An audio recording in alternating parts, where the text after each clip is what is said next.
Well, the most visible thing about the East India Company in East London, where the Brick Lane Circle project started off, is the East India Docks themselves, and yet even though they're the most visible aspect of it, in fact they're completely invisible.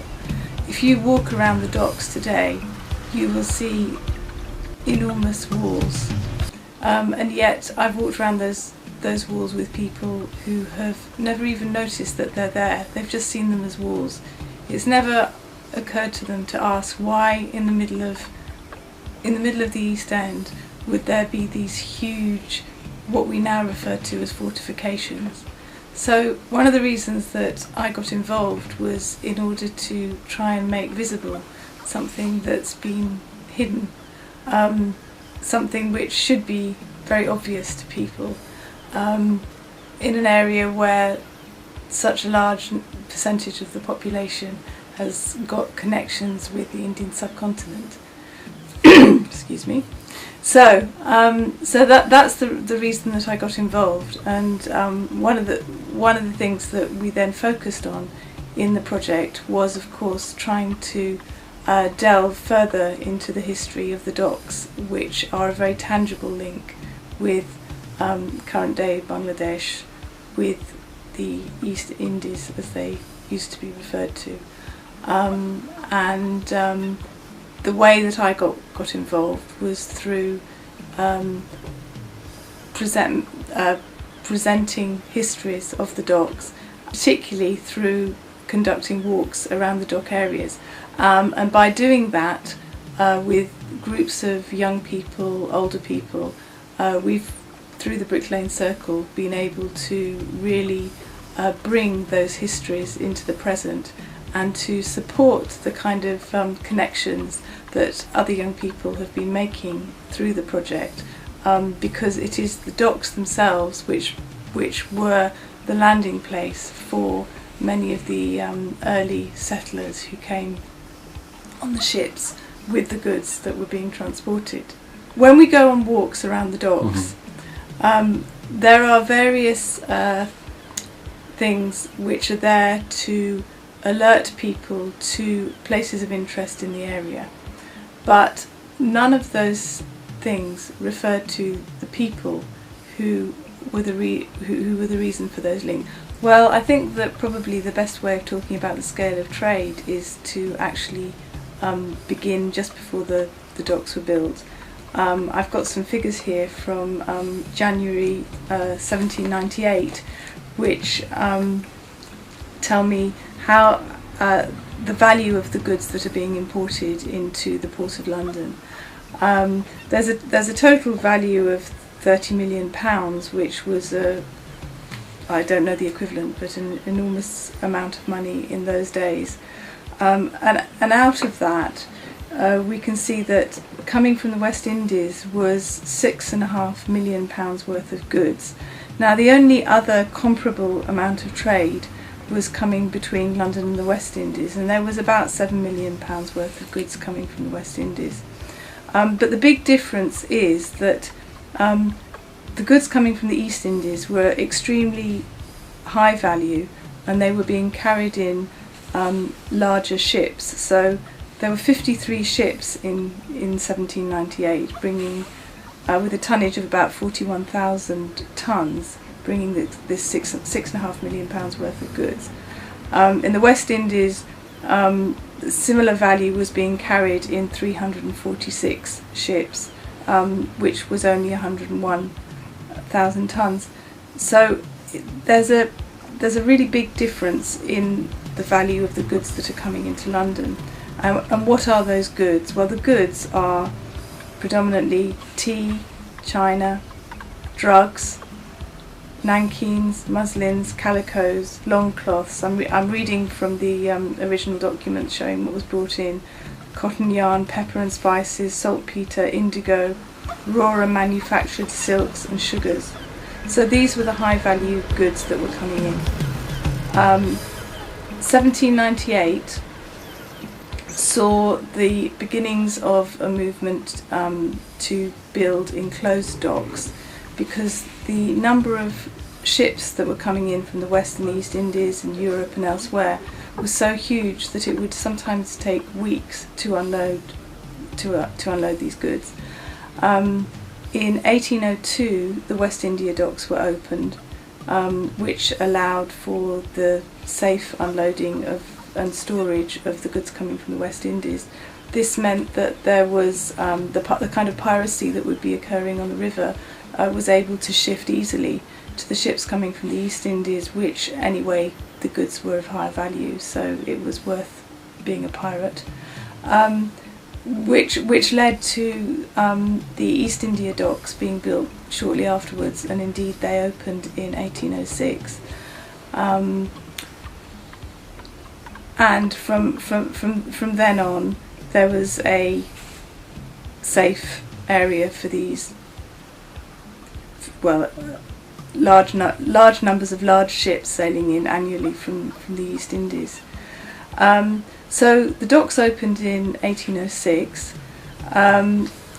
if you wander around the docks now, you will see that really all that remains of them is part of a huge wall, which it's best to refer to that as fortifications rather than as a wall, and an outline of some of the areas where the docks themselves were. It's very difficult to imagine what a huge and important work they were at the time, and an indication of how much importance was given to them when they opened in 1806 is in a record from the Times from the 5th of August of that year, when the report about the opening of the docks states that the Grand Gate on the land side was open for the reception of visitors at 11:30, and by 1 the place was crowded with genteel company. After a 21-gun salute, the Trinity House yacht adorned with flags of all nations entered the dock, and then it goes on to list these other ships that followed as well. And they played God Save the King, which was chorused by a crowded orchestra. But the next point amazes me, which is that they reckon that there was 15,000 to 20,000 people assembled within the dock walls at that time. So why on earth would 20,000 people be interested in going and looking at the opening of the docks unless they had some very real interest in those docks being opened and what was going to be happening after that? So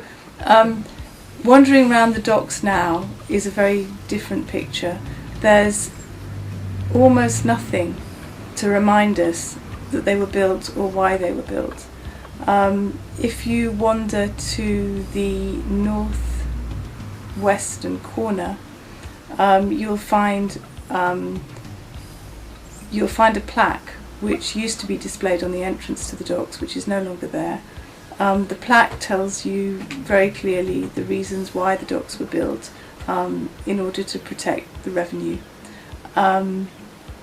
But there's no directions to indicate to people that this is something that you can go and look at and you can learn more about the reasons behind the docks. More importantly, there's nothing around the dock walls or in the dock basins or in any of the areas which are now developed around that area which tell you about the people who were involved in either producing or transporting the docks, the goods that were producing or transporting the goods that came into the docks. So, for example, if you're reading histories of the docks, you might well learn about ship owners who had interest in the East Indies trade, merchants who had interest in the East India trade, the directors of the East India Company and the directors of the East India Dock Company, of having been involved in investing in and creating these amazing structures. You might also learn something about the labourers from throughout the British Isles who came and physically constructed those docks. What you won't find out about is the people who were involved in producing the tea, making the china, having to grow the opium, who wove the silk, who wove the cotton, who were treated were very often bonded labourers, who suffered extremely following the Battle of Pulaski and the increasing rule of the East India Company in South Asia and in present-day Bengal and Bangladesh, Assam, etc. We don't learn anything about the lives of those people, and we don't learn anything about the lives of the people who transported those goods. So the original Lashkars, the men whose lives were consumed in the East India trade, who landed up in the docks or who landed up in other areas along the Thames before the docks were built, their histories are not being recorded in this most visible site of the invisible East India Company, and that's the reason that I got involved, because those people are the human connection between the present-day population of East London and the present-day population of South Asia and beyond. Okay, I've been involved in this since about 1984, and when I started out there seemed to be very little interest at all and very little awareness. For example, in the mid-1990s, when the East India docks were being regenerated, money was being injected, office buildings were being constructed within the walls, the fortifications of the East India docks. There was no account taken of the relationship with the East Indies in even the naming of the streets or the naming of the buildings, which indicates to me that there was no interest in the links that we've just been speaking about. Similarly, at that time the internet wasn't what it is now, but there was sort of towards the end of the 1990s there wasn't very much information available. But definitely I would say that in the last 4 or 5 years, particularly since some of the activities that have taken place linked to the 250th anniversary of the Battle of Pulaski, that there has been an increased interest, and I think a lot of that is down to organisations such as the Brick Lane Circle, but also, and really importantly, it's down to a particular generation of young people who have grown up here and who have got lots of questions and lots of interests and are really not satisfied with these histories remaining invisible. Well, I don't know the answer to your question, but I would say that whatever has to be there has to be emphasising the connections between here and the East Indies, but it shouldn't just stop at that. Two things. One is there could be a huge danger that the East India Company and its links will be made visible, but only the most positive aspects of that relationship will be made visible, in the sense that there are lots of histories which are so unpleasant to unearth that many people will not want to be having them as permanent exhibitions in a visitor's centre. And also it's impossible to include everything in a visitor's centre. So whatever is there has to be very, very honest, and maybe not make decisions about saying exactly what's going to be there, but to create opportunities for questions to continue to be asked and people to be encouraged to be continually critical about